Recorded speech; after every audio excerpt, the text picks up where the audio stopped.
Resumen de mercado 24 de septiembre de 2025. Miren, hoy lo más relevante de la jornada fue la subida en el precio del petróleo. En la referencia Brent subió el 2.3% por dos razones. Por una parte, siguen los atentados, o siguen, digamos que los atentados a la infraestructura petrolera de Rusia por parte de Ucrania a través de drones. En este caso fue al principal puerto petrolero de Rusia en el Mar Negro, lo que lógicamente genera incertidumbre y especulación sobre el impacto que pueda tener en la exportación de petróleo ruso.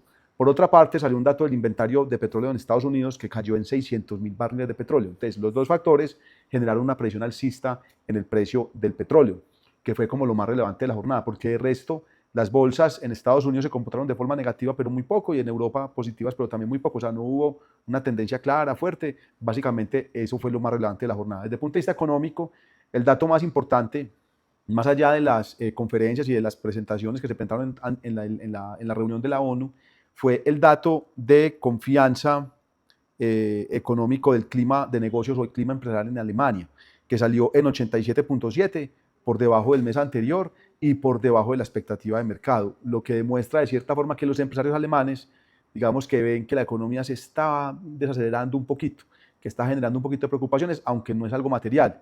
Eso esperábamos tuviera un impacto negativo desde el punto de vista de las bolsas, del comportamiento de las bolsas, pero el comportamiento fue diferente, hubo un comportamiento positivo de forma generalizada en Alemania. Por otra parte, desde el punto de vista pues, de la ONU, digamos que lo más relevante de la jornada fue el cambio de parecer que tuvo el presidente Donald Trump relacionado con la guerra Ucrania y Rusia.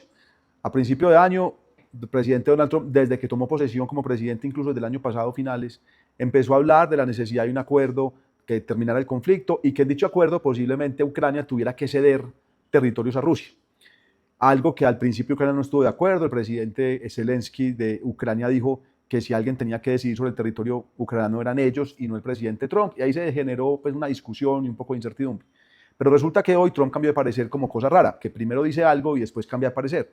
Hoy dijo que Ucrania podría ganar la guerra, que podría incluso recuperar los territorios que ya había perdido para que sus fronteras volvieran a ser las que eran antes de la guerra con Rusia, teniendo en cuenta que Rusia está en un tema económico complejo y que el tema militar se estaba viendo, digámoslo así, diezmado, y que en 3 años no había logrado avanzar gran cosa.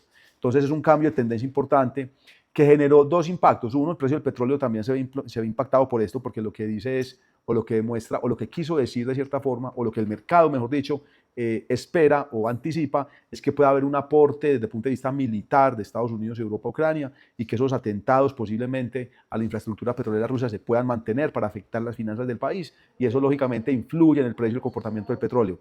Por otra parte, también se impacta el sector defensa, porque se esperaría una demanda mayor o un incremento en esa inversión hacia Ucrania en todo el tema militar. Entonces, esos dos factores fueron como los más relevantes de estas nuevas conversaciones o de estas nuevas negociaciones por parte de Donald Trump. Esto hizo que el Standard & Poor's bajara el 0.3%, al igual que el Nasdaq, mientras que Europa, el DAX sube el 0.23%, el IBEX español el 0.24%, el FTSE sube el 0.05%. O sea, un comportamiento positivo, pero digámoslo así que más bien lateral, nada muy relevante. China sí sube el 1.3%, Brasil sube el 0.05% y nosotros subimos el 0.5% con 85.000 millones de pesos de volumen de negociación. La acción más favorecida fue Ecopetrol, segunda jornada consecutiva. Ayer subió el 4% por el impacto en el precio del petróleo, hoy subió el 2.75%, también alineado con el precio del petróleo. Y la segunda fue Enca, 1.45% arriba. Por el lado negativo estuvo Grupo Vargas Ordinaria, que baja el 1.6%, y la Bolsa de Valores de Colombia, que baja el 1.3%.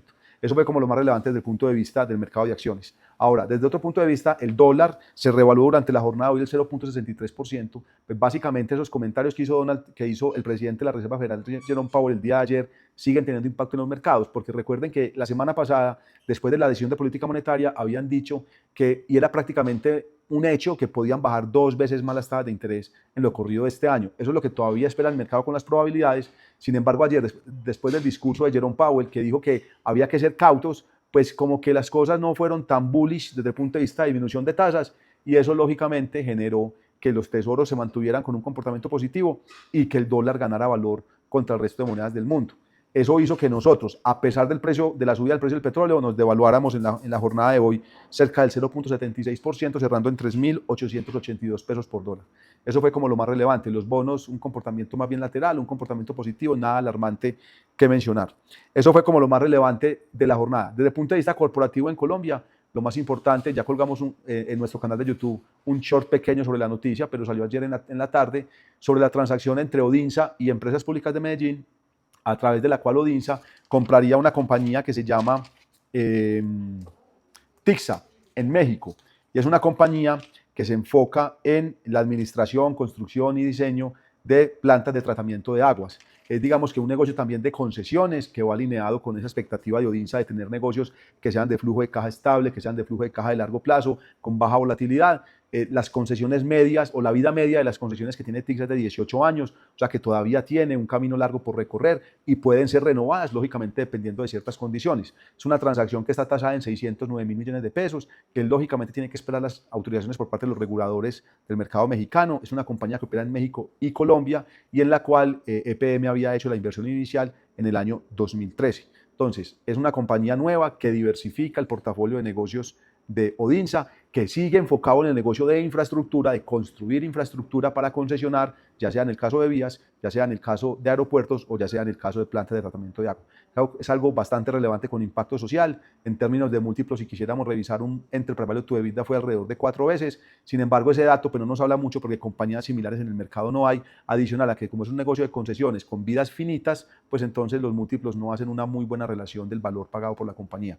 Creemos que es una noticia positiva para Grupo Argos y para Odinsa, en el sentido de que diversifica el portafolio, internacionaliza más su portafolio a un mercado nuevo que es México, un mercado mucho más grande que le puede dar potencial de crecimiento para otras líneas de negocio que tenga Odinsa, para conocer el mercado. Entonces creemos que es positivo desde el punto de vista estratégico de largo plazo. Si esta información fue valor para ustedes, los invito a que se suscriban a nuestro canal de YouTube Bolsillos con Propósito para que tengan más información.